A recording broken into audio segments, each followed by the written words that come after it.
చాలా రకాల అవకాశాలు ఉంటాయి. కానీ ప్రధానంగా ఎక్కువ మెరిట్ ఉన్నటువంటి విద్యార్థులు కానీ మనకు చూసుకుంటే ఎక్కువ శాతం స్టూడెంట్స్ అనేటటువంటి వాళ్ళు ఇంజనీరింగ్ వైపు వెళ్తున్నారు. సో కాబట్టి చూడండి, మీకు మనకు ప్రధానంగా వెళ్తున్నటువంటి కెరీర్ ఏంటంటే ఇంజనీరింగ్, ఇంటర్మీడియట్ ఎంపీసీ అయిపోయిన తర్వాత. దాంతోపాటు ఇప్పుడు ప్రస్తుతం ఉన్నటువంటి ప్రపంచాన్ని మనం ఒక సాంకేతిక యుగంగా కూడా చెప్పుకోవచ్చు. ఎందుకంటే ప్రతి రంగంలో ఒక ఇంజనీరింగ్ విద్య అనేటువంటి చాలా ప్రధానమైన కీలక పాత్ర పోషిస్తుంది.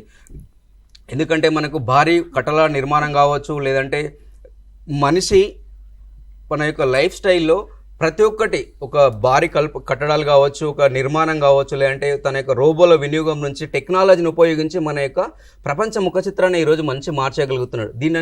వీటన్నిటిలో ఇంజనీరింగ్ అనేటటువంటి చాలా కీలక పాత్ర పోషిస్తుంది. కాబట్టి ఇలాంటి ఇంజనీరింగ్ వైపు వెళ్ళాలంటే రెండు రకాల అవకాశాలు అనేటట్టు ఉన్నాయి ఇంటర్మీడియట్ ఎంపీసీ అయిపోయిన తర్వాత. ఒకటి మన రాష్ట్రంలో అంటే మన తెలుగు రాష్ట్రాలలో మనం ఇంజనీరింగ్ సైడ్ వెళ్ళాలంటే వాళ్ళు ఇంటర్మీడియట్ ఎంపీసీ అయిపోయిన తర్వాత ఈఏపీ సెట్ అనే ఒక ఎంట్రన్స్ ఎగ్జామ్ రాయాల్సి ఉంటుంది. సో అది అయిపోయిన తర్వాత ఇంజనీరింగ్ 4 yearsలో డైరెక్ట్గా వాళ్ళు అడ్మిషన్ తీసుకోవచ్చు.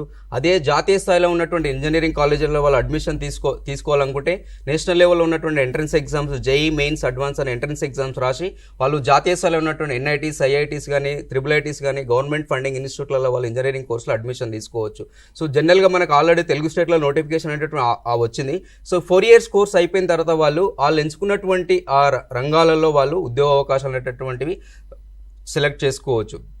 కానీ దీంట్లో మనకు చూసుకుంటే మినిమం 20 నుంచి 30 రకాల కోర్సెస్ అనేటటువంటి ఉంటవి.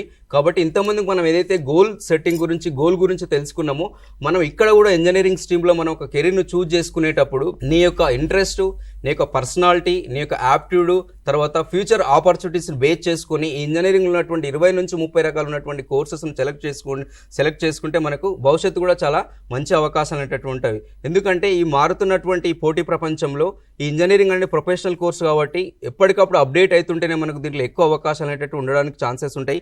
ఒక్కసారి మీరు చూసుకుంటే మీకు ఇంజనీరింగ్లో సాఫ్ట్వేర్ రిలేటెడ్ దాంట్లో చాలా ప్రోగ్రామ్స్ ఉంటాయి. కంప్యూటర్ సైన్స్ ఇంజనీరింగ్ కావచ్చు, ఇన్ఫర్మేషన్ టెక్నాలజీ కావచ్చు, ఇప్పుడు చాలా లీడింగ్లో ఉన్నటువంటి AI, artificial intelligence and machine learning కావచ్చు, తర్వాత cyber securities, data science and networking, hardware securities, ఇట్లా చాలా రకాల ప్రోగ్రామ్స్ అనేటటువంటి మనం ఇంజనీరింగ్లో చూసుకోవచ్చు.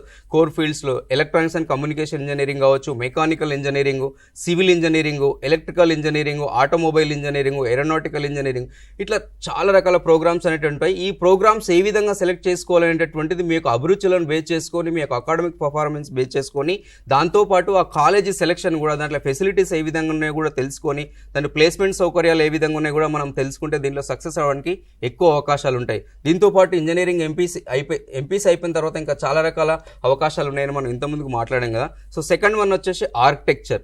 సో ఆర్కిటెక్చర్ కూడా ప్రధానంగా ఇదేంటంటే, ఆర్కిటెక్చర్ అనేటటువంటిది మన భారతదేశంలో చాలా ప్రాముఖ్యత ఉన్నటువంటి కెరీర్ అనమాట.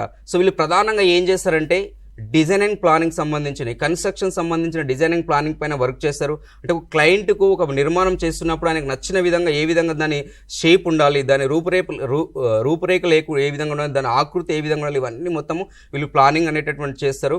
సో ఇలాంటి ఆర్కిటెక్చర్ రిలేటెడ్ కెరీర్లు వెళ్ళాలంటే ఇంటర్మీడియట్ అయిపోయిన తర్వాత మనకు సేమ్ నేషనల్ లెవెల్లో నాటా అనే ఒక ఎంట్రన్స్ ఎగ్జామ్ ఉంటుంది, national aptitude test in architecture. దాంతోపాటు జేఈ గురించి మాట్లాడాం కదా, దాంట్లో పేపర్ 2 అనే ఎగ్జామ్ రాసి కూడా మనము బీఆర్క్ అనేటటువంటి 5 సంవత్సరాల ప్రోగ్రాంలో అడ్మిషన్ తీసుకోవచ్చు. దాంతోపాటు మనకు తెలుగు స్టేట్స్లో హైదరాబాద్లో కూడా Jawaharlal Nehru architecture and fine arts university అని ఉంది. సో వాళ్ళు కూడా ఈ యొక్క ప్రోగ్రామ్ అనేటటువంటి ఆఫర్ చేస్తున్నారు.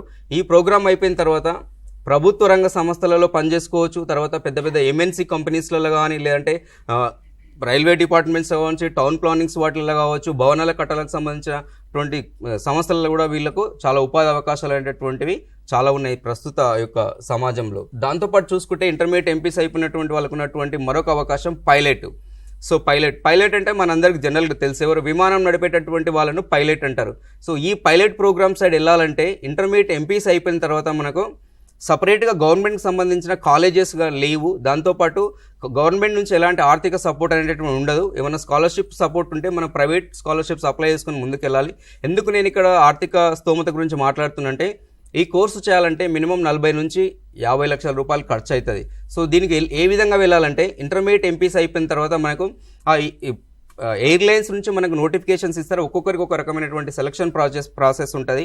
మనకు తెలుగు స్టేట్లో చూసుకుంటే రాజీవ్ గాంధీ ఏవియేషన్ అకాడమీ కావచ్చు, Flytech aviation academy, Telangana state aviation academy అని ఇట్లా చాలా సంస్థలు ఉంటాయి. వాళ్ళ నుంచి నోటిఫికేషన్ వచ్చినప్పుడు మనము వాళ్ళ సెలక్షన్ ప్రాసెస్ ప్రకారం అప్లై చేసుకుంటే ఏ విధంగా వెళ్ళొచ్చు ఈ పాత్ అంటే, ఫస్ట్ స్టూడెంట్ పైలట్ లైసెన్స్ అని ఉంటుంది. ఇది 9 months ప్రోగ్రామ్ ఉంటుంది. బేసిక్ నాలెడ్జ్ అనేటువంటి వీళ్ళు ఇక్కడ నేర్చుకోవచ్చు.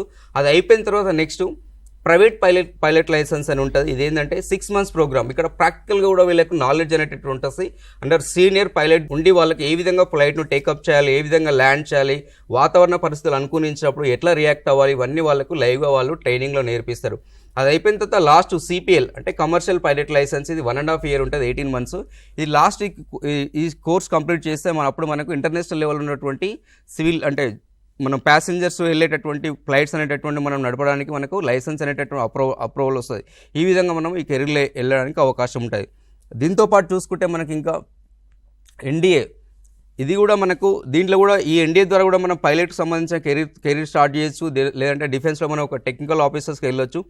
NDA ఇది కూడా ఇంటర్మీడియట్ MPs అయిపోయిన తర్వాత వేసుకోవచ్చు. ఇక్కడ ఏంటంటే NDA అంటే నేషనల్ డిఫెన్స్ అకాడమీ. ఇందులో 3 దళాలు ఉంటాయి: Indian army, Indian navy, Indian air force.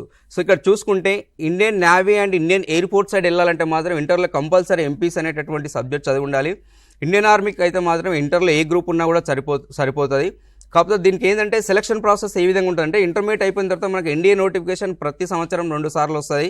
So వచ్చిన తర్వాత వాళ్ళు ఫస్ట్ ఒక ఎంట్రన్స్ ఎగ్జామ్ కండక్ట్ చేస్తారు. 900 మార్కులకు ఎంట్రన్స్ ఎగ్జామ్ ఉంటుంది. ఇందులో ఏంటంటే మేజర్గా మ్యాథమెటికల్ సబ్జెక్ట్ నుంచి క్వశ్చన్స్ వస్తాయి. 300 మార్క్స్ మ్యాథ్స్ సబ్జెక్ట్ నుంచి వస్తాయి. రిమైనింగ్ ఇంగ్లీష్ 200 నుంచి ఉంటాయి. 400 అంటే ఆల్ సబ్జెక్ట్స్ నుంచి వస్తాయి. కాబట్టి ఎక్కువ వెయిటేజ్ మ్యాథ్స్కి ఉంటుంది. ఎంట్రన్స్ ఎగ్జామ్స్ అయిపోయింది ఎవరైతే క్వాలిఫై అయ్యారో, ఇది 900లో మినిమం 300 నుంచి 350 మార్కులు వస్తే వాళ్ళు క్వాలిఫై అవ్వడానికి అవకాశం ఉంటుంది. అయిపోయిన తర్వాత సర్వీస్ సెలక్షన్ బోర్డు అని ఉంటుంది. వాళ్ళు 5 days వాళ్ళకు ఇంటర్వ్యూ అనేటటువంటి ఉంటుంది. ఆ ఇంటర్వ్యూ అయిపోయిన తర్వాత 3 years ట్రైనింగ్ ఉంటుంది. ఆ ట్రైనింగ్ అయిపోయిన తర్వాత వాళ్ళు డిఫెన్స్లో మనకు ఈ కెరీర్ అనేది స్టార్ట్ చేసుకోవచ్చు. ఇలా ఎక్కువ ఏంటంటే పోస్టులు ఆర్మీలో ఉంటాయి ఎక్కువ పోస్టులు, కానీ కాంపిటీషన్ మాత్రం నేవీ అండ్ ఎయిర్ ఫోర్స్ అనేటటువంటి ఉంటుంది. సో ఈ విధంగా మనకు డిఫెన్స్ సంబంధించిన కెరీర్ అవకాశాలు ఈ విధంగా ఉంటాయి.